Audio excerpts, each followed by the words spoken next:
Hey everyone, it's Andrew. Welcome to Atomo. It's Monday, April 10th, and it's fun to play around with some of the fun things that are going on in our world.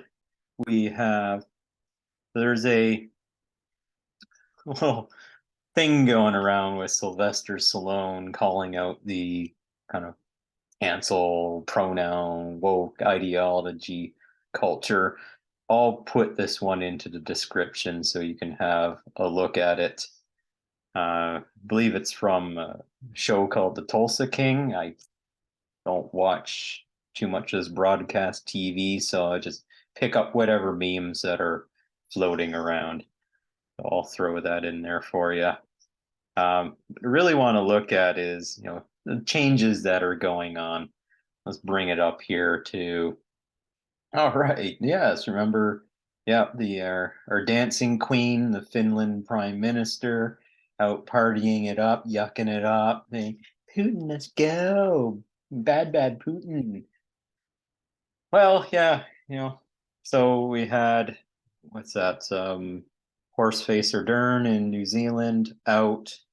Have this one here out. You got France is on fire with Macron and the things that he's trying to do. And on the note about France and Macron, notice that when they're looking to raise the pension age by 2 years, you have to think about whenever these things happen, it's like, well, who has the most to lose or the most to gain?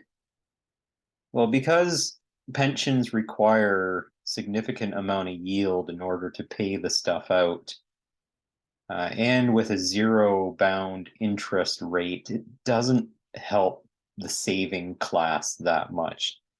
So pensions, in order to keep the money flowing to support the retirees, have to find places that get higher yield. Well, how do we do that? Well, we have to look at any sort of leveraged market that takes whatever capital that they have going in and tries to expand that capital. That means they have to take on more risk into the portfolio. Well, who's one of the biggest that does that? Well, next to Vanguard, you have BlackRock. Oh, okay. Well, BlackRock, yeah, they're primarily the largest funder of the funds in France. So there's a snippet going around. You can do a search for this where the protesters went into the headquarters of BlackRock building in Paris and started to chant and hold the flares up and run the flares. So, whether you agree to the pension reforms or not, it's it's a very tricky and delicate issue to say, you know what, we have to start raising the age. On one side, you can see the necessity of it because people tend to live longer now. But on the other side, there's the fact that you've been paying into this for so long with the thought that, okay, well, this is going to be there when you reach a particular age.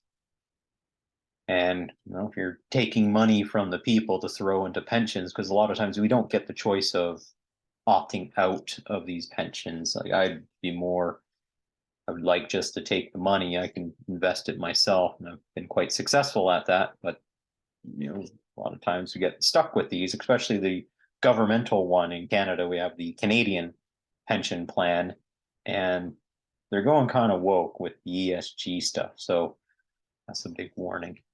Anyhow, let's jump back to it. Well, the next one to bring up is, yeah, a little bit of Elon humor. With just I'm not shilling for Putin here, but on the other side is, you know, who's helping who and what world do you want to live in? I'd rather live in a world where there's a bit of a kind of a counter element to the unchecked power that could grow within our system, being through our governments, having a good competitor out there in the world, I think, is quite healthy. You know, Elon saying here, I'm told Putin called me a war criminal for helping Ukraine, so he's not exactly my best friend. All news to some degree propaganda. Let people decide for themselves. So that was a quote from Elon Musk on the Twitter there. Yeah, I do agree. Let things get settled in the court of public opinion. Uh, unless our politicians should be looking at the court of public opinion, but oh yeah, how idealistic of me to think that. Anyhow, moving on.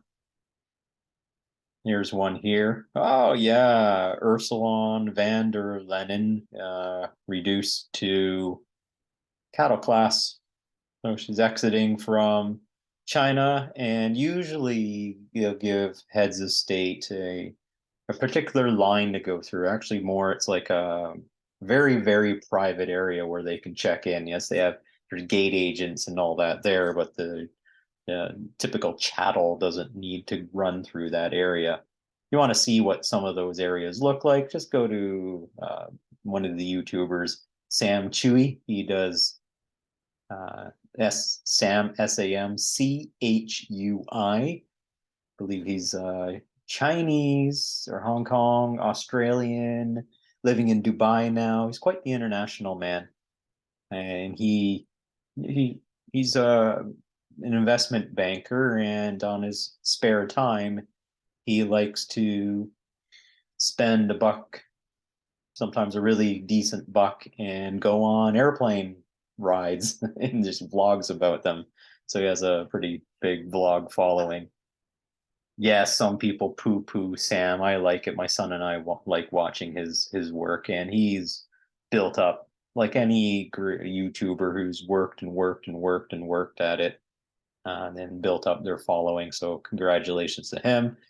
So just bringing that forward, go check out some of the videos, and you'll see him in some of the higher end videos go through these special areas that the leaders and VIPs get to go through. But yeah, so if you're gonna demolish all your energy, demolish your financial sector, deindustrialize, like what do you got? You're just some elected bureaucrat that what's left? What's left? What's left of Europe? It's just a big museum now. So you want to go see some nice old churches, some nice old castles? Is that what Europe is going to become? Well, at this rate, looks like that way. So, well, judge for yourself. That's all I have for you today. I'll see you next time, and just, keep your ear to the ground.